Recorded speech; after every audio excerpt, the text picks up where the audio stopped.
విదేశీ మహిళపై సామూహిక అత్యాచార ఘటనపై మధ్యప్రదేశ్ పోలీసులు విచారణ ముమ్మరం చేశారు. కీచక పర్వానికి సంబంధించి 6 వ్యక్తులను అరెస్ట్ చేసి లూటీ చేసిన వస్తువులను స్వాధీనం చేసుకున్నారు.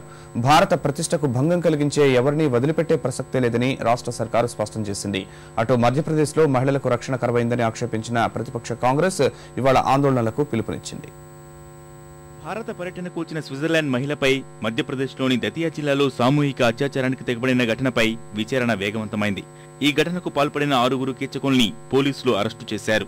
నిందితులు బాబు, బుతా, రాంప్రో, గాజా అలియాస్ ప్రజేష్, విష్ణు కంజర్, నితిన్ కంజర్లుగా గుర్తించారు. స్విస్ దంపతుల నుంచి లూటీ చేసిన మొబైల్ ఫోన్, ల్యాప్టాప్, 10,000 రూపాయలను స్వాధీనం చేసుకున్నారు. మరోవైపు విదేశీ పర్యాటకులు నిబంధనలు పాటించడం లేదని రాష్ట్ర హోంమంత్రి ఉమాశంకర్ గుప్తా స్పష్టం చేశారు. ముందస్తుగా స్థానిక ఎస్పీని కలిసి ప్రణాళిక అందజేయాల్సి ఉండగా అలా చేయడం లేదన్నారు. భారత ప్రతిష్టకు భంగం కలిగించే ఎవరిని వదిలిపెట్టే ప్రసక్తే లేదని స్పష్టం చేశారు. दतिया मामले में 6 आरोपी गिरफ्तार हो चुके हैं और सारा जो माल गया था वो भी मिल गया है। दुर्भाग्यपूर्ण घटना हुई थी, लेकिन पुलिस ने तत्परता से कार्रवाई करके गिरफ्तार कर लिया। ఓ విదేశీ పర్యాటకురాలిపై అత్యాచారానికి తెగబడిన ఘటనపై పర్యాటక శాఖ మంత్రి చిరంజీవి తీవ్రంగా పరిగణించారు.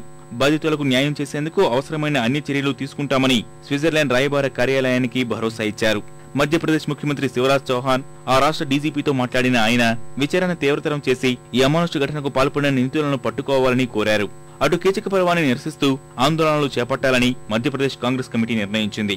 రాష్ట్రంలో మహిళలకు భద్రత కల్పించడంలో ప్రభుత్వం వైఫల్యాన్ని ప్రజలకు వివరించేలా నిరసన కార్యక్రమాలకు పిలుపునిచ్చింది.